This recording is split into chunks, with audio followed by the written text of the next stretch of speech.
Gaya ng dati, dumating si Piang upang bisitahin si Bai Fei ngunit narinig ang boses ng iba sa loob. Leader Shi. Hindi inaasahan, si Dong Fengxing ang nasa loob. Sumigaw siya, tulungan mo ako, pakiusap. Pagkatapos ay mapait siyang nagreklamo, mabait ko siyang tinulungan na umalis si Bai Fei ngunit tinalian niya ako rito. Bilasan mo at pakawalan mo ako. Medyo naguluhan si Yip at sumagot, tumakas ang maliit na fox. Mabilis siyang sumagot, nagpanik ka. Binago ni Yip Yang ang kanyang tono, sinabing may pagkabato, nagpanik. Hindi, sa totoo lang, medyo napapagod na akong tingnan siya. Nagpatuloy si Yip, kaya pa rin niya akong bigyan ng ilang bagong damdamin at kaguluhan. Ang mga salitang ito ay nagpagalit sa kanya. Ano, pagod ka na sa akin? Mabilis na kinulit ni Yip Yang, tama. Maganda ka at marunong maglaro. Manatili ka rito at palitan ang maliit na fox upang samahan ako. Lalo pa siyang nagalit. Hindi.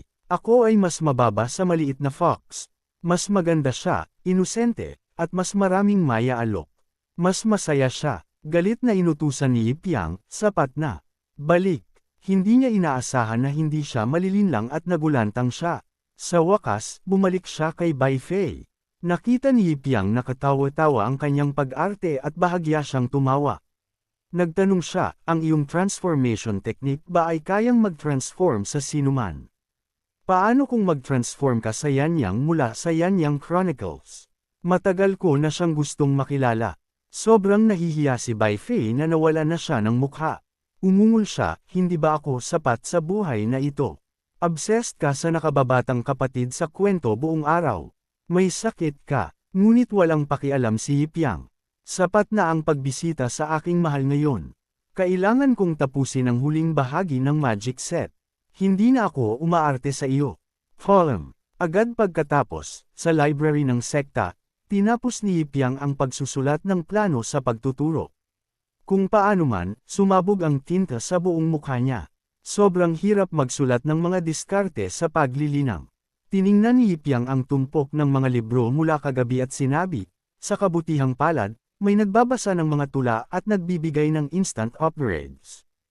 Ang aking passive skill ay sanay sa pagkukwento. Patuloy siyang nagrereklamo, linisin mo ito. Gusto kong uminom ng alak at panoorin ang Yanyang Chronicles. Agad na iniulat ng kanyang apat na uwak sa labas, ang maliit na kusinira na si Yan Yu ay lihim ding nanunood ng Yanyang Chronicles kamakailan. Ang atmosphere ng sekta ay napalayo ng iba. Sobrang antok si Yip Yang na hindi na gumagana ng maayos ang kanyang tenga at mata. Umungol siya, anong sinabi mo? Sobrang antok ako, hindi ko marinig ng malinaw. Matutulog muna ako ng kaunti.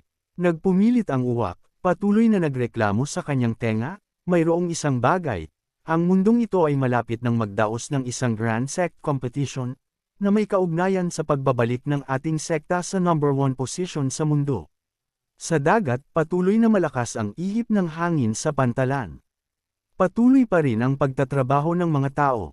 Sobrang buhay ang eksena. May tumulong kay Muli Tianshu. Ginagawa rin niya ang manual labor. Ang mga tao sa paligid niya ay patuloy na sumisigaw, halika, tulungan ninyo.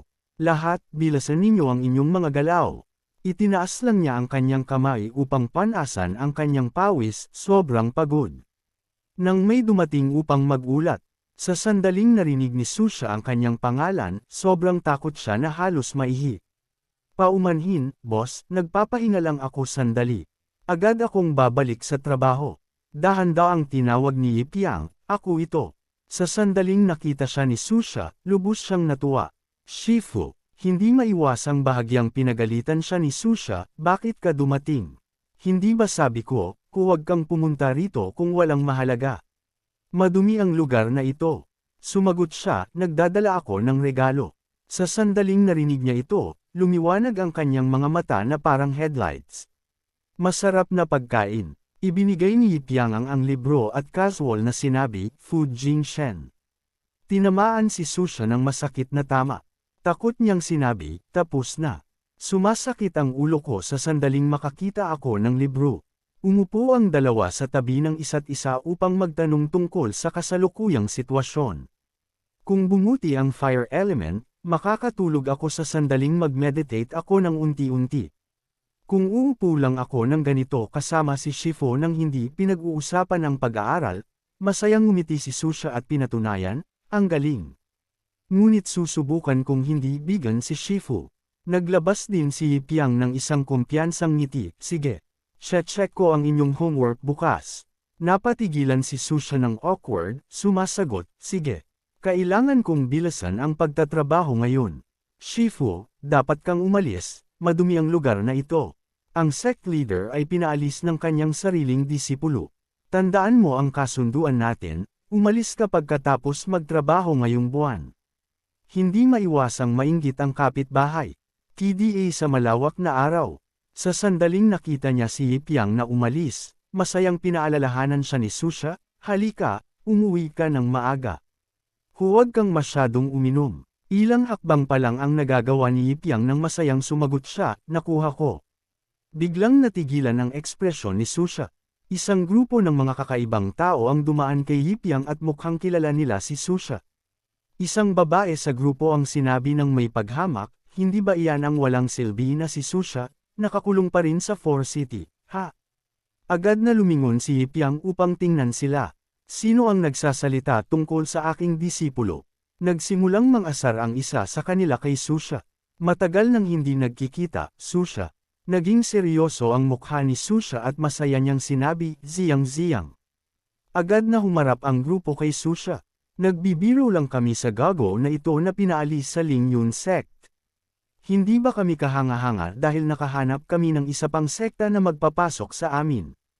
Talagang nalugmok na ang gago na ito, nagtatrabaho bilang isang porter sa docks.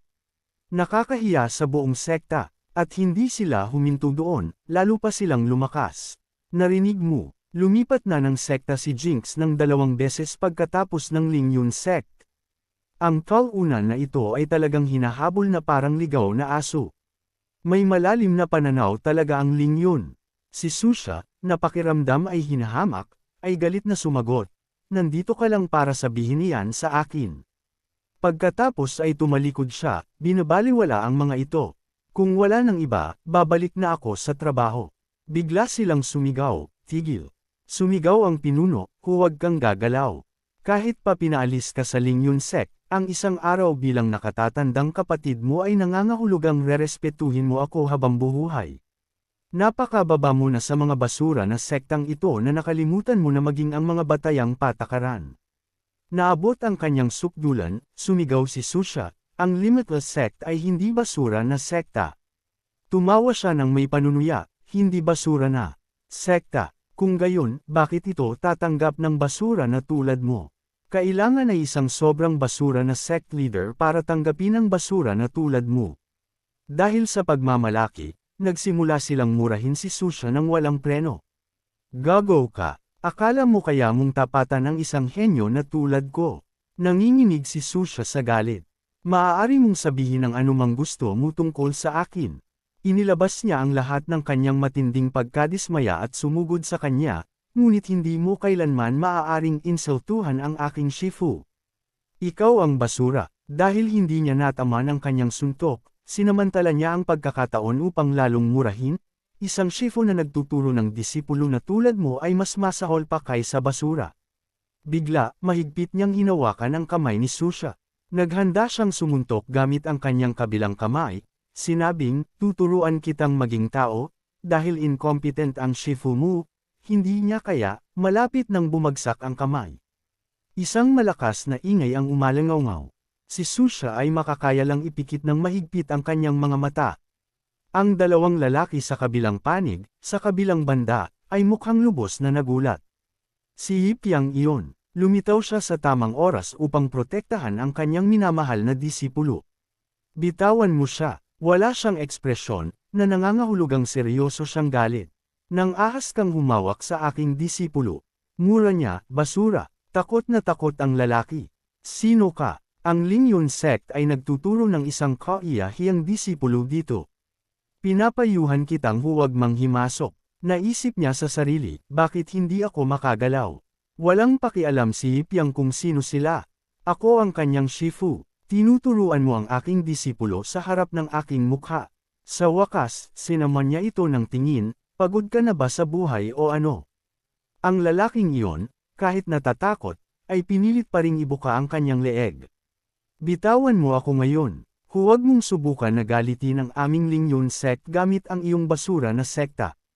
Papatayin ka ng aking master kung malalaman niya. Sumingit ang walang muwang na lalaki sa tabi niya, bitawan mo na si Zhang Shikang ngayon. Hindi mo kayang harapin ang mga kahihinatnan. Ngunit iba ang iniisip ng babae sa grupo. Sa Soul Force realm ni Zhang Shikang, paano hindi siya makakalaban sa taong ito? Takot si Susha na magkakasama ang mga lalaking ito sa kanilang mga ninuno ngayon, kaya sinabi niya, Shifu, hayaan mo na. Hayaan mo na lang siya.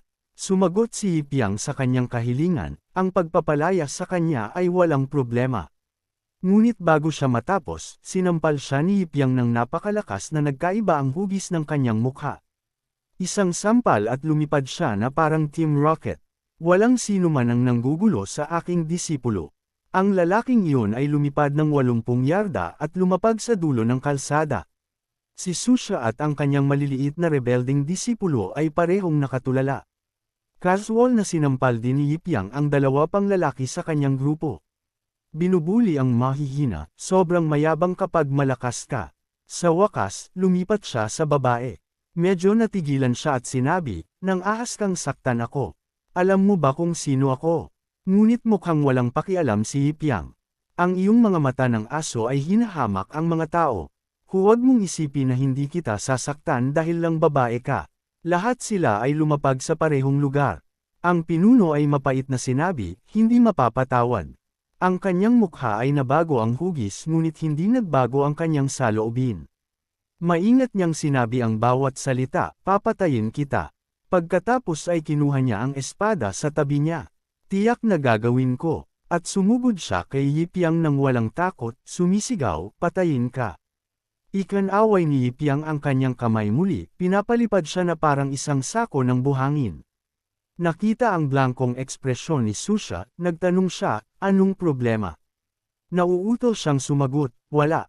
Pagkatapos ay bumagsak muli ang lalaking iyon sa lupa, mukhang kaawa-awa. Ang kanyang mukha ay may pasa at sugat na parang talong.